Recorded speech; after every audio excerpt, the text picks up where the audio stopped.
Fala galera, beleza? Eu sou o Udine e você está no Bora Mundo. A gente vai para mais um vídeo. Esse vídeo vai falar sobre um tema importante e respondendo a pergunta de um inscrito, tá certo? O inscrito é a Maeb Alves. Ela fez uma pergunta muito interessante, com certeza vai te ajudar se você estuda psicologia, tá certo? Principalmente se você está no comecinho do estudo, tá? A pergunta é o seguinte: por que a psicologia demorou tantos anos para ser identificada como ciência, certo? Se a discussão sobre a psique humana já nasceu na Grécia Antiga. Então, por que demorou tanto para a gente olhar e falar, pô, a psicologia é uma ciência, tá? Vamos entender então. A primeira coisa que a gente tem que entender é que a ciência em si, com os seus métodos científicos, ela é muito recente. Outra coisa muito interessante é que o desenvolvimento da ciência de uma forma mais profunda em todos os níveis tecnológicos, principalmente com o desenvolvimento da indústria, com as formas modernas de geração de energia, carvão, energia elétrica, todas essas formas são muito recentes, né? A gente tem muito uma dinâmica de 1500 para cá, ali na Renascença, aí começa então um processo de aparecimento de máquinas e tal. Então isso vai nas revoluções industriais, né, da tecnologia, vai se avançando. O que isso significa? Significa que são nesses momentos onde surge a possibilidade de se criar máquinas e técnicas, certo? Para explorar conhecimento, tá? Então, nesse momento, e não é só a psicologia, outras coisas entraram também em choque, né? Outras coisas entraram dentro da dinâmica científica para serem comprovadas. Então, por exemplo, você não tem só a psicologia, você tem a própria ideia de ciência antiga, né? Nós temos vários momentos da ciência onde a ciência se liga muito ao místico. Então, quer dizer, agora é o momento onde você põe à prova essa ciência que é ligada ao místico e com os métodos científicos vai se comprovar que ela não tem nada a ver com o místico, né? Então, quer dizer, não foi só a psicologia. E o porquê que demorou? Porque teve que esperar exatamente esse momento de comprovação, de testes, de fatos, né? Uma coisa importante na história do conhecimento é que existem vários conhecimentos, né, que eles demoram um certo tempo para alcançar um momento que eles possam ser testados, certo? Existe uma série de pseudociências, existe uma série de teorias que nós não temos capacidade de medir essas teorias para ver se é verdade, né?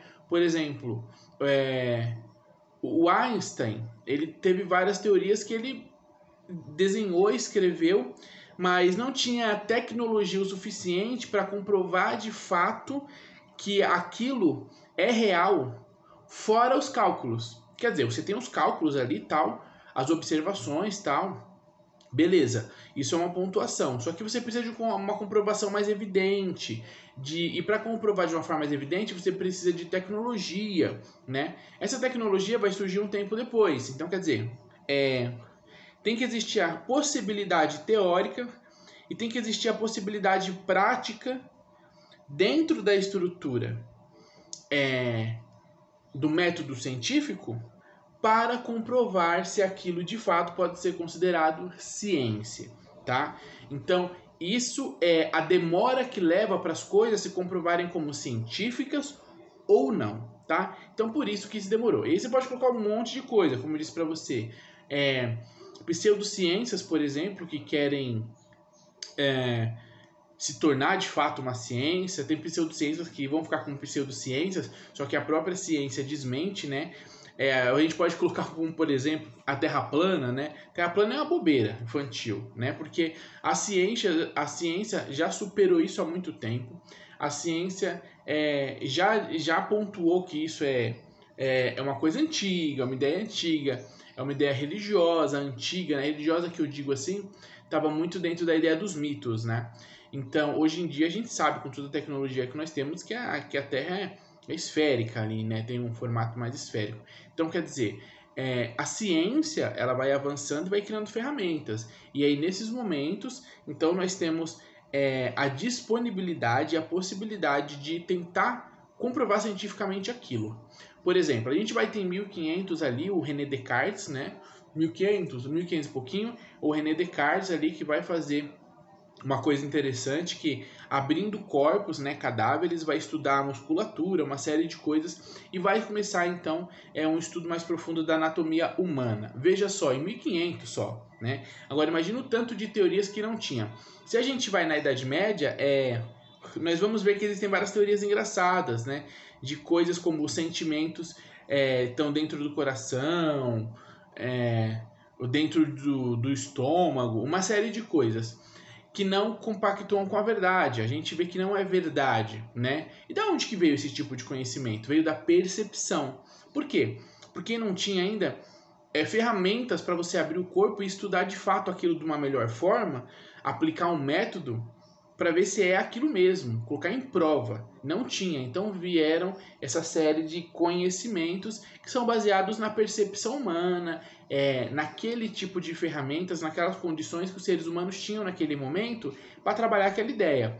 A psicologia vai sofrer esse processo e vai ser, então, ainda mais a psicologia, que é extremamente complexa, e vai sofrer esse processo. Então, só mais para frente, com uma série de maquinários, com uma série de tecnologias então disponíveis que foram criadas, que ela vai conseguir se desenvolver como tal, tá? Um fator importante da psicologia é que a psicologia vai começar então com uma série de testes humanos, né? Então vão ser criadas primeiras máquinas simples, eletrodos, para tentar monitorar, por exemplo, o que comanda os movimentos do corpo, como é que o cérebro sente, funciona, como é que ele reage, e tudo isso vai ser bem no comecinho, tá? Uma ciência meio psicofísica, vamos dizer assim. O estudo da fisiologia humana. Então, tudo isso vai começar devagarinho até você ter a capacidade de monitorar o cérebro, né? De ver como é que ele se expressa fisicamente através do nosso corpo, das nossas reações. Tudo isso é um processo muito lento e tem que se esperar criar máquinas e ferramentas para isso. Então, a psicologia vai passar por isso. Aí eu vou deixar uma dica importante, que é o quê? Aqui no canal, se você for em História da Psicologia, tem uma playlist. Os primeiros vídeos vão falar sobre isso, né? Depois vai falar da psicologia moderna, que é exatamente quando surgem os primeiros maquinários para se fazer uma teoria da psicologia mais bem definida e começar a fazer esses testes e aí, com o tempo, ir definindo o que de fato é a psicologia e tal. Então vai lá ver esses vídeos que vão te ajudar bastante, certo? Mas esse é o motivo, tá? E lá na Grécia Antiga também, não só na Grécia, no Egito, mas em vários outros povos antigos, né, muito antigos, a gente vai ver que vão surgir várias teorias importantes. Por exemplo, a própria pedagogia, né? Se a gente for ver os primeiros formatos de pedagogia, a gente não precisa nem ver os primeiros formatos. A gente pega, por exemplo, a didática magna do Comênios, né, do Comeneus. A gente vai ver que existem várias percepções de como lidar com o indivíduo que está aprendendo, que são baseadas em observação. Hoje em dia a gente vem para uma pedagogia que está baseada numa ciência, numa medicina, no estudo psicológico, de comportamento, de aprendizagem. A gente vê que muita coisa já não faz mais sentido. Por quê? Porque precisava, para você comprovar de fato como é que aquilo funciona no nosso cérebro, na nossa dinâmica de pensamento, de percepção, precisava de novas ferramentas, tá? Então, várias áreas do conhecimento, elas passaram por esse processo e demoraram também, certo? Então, eu acho que é isso, está respondido de uma forma bem simples, mas com muitos exemplos. Acho que dá para te ajudar, certo? Se foi útil para você, comenta aqui, deixa nos comentários desse vídeo. Eu espero que você tenha curtido aí e veja os vídeos indicados, vão te ajudar bastante nos seus estudos, certo? Compartilhe esse vídeo, compartilhe o canal. Tamo junto, muito obrigado pela pergunta e até mais.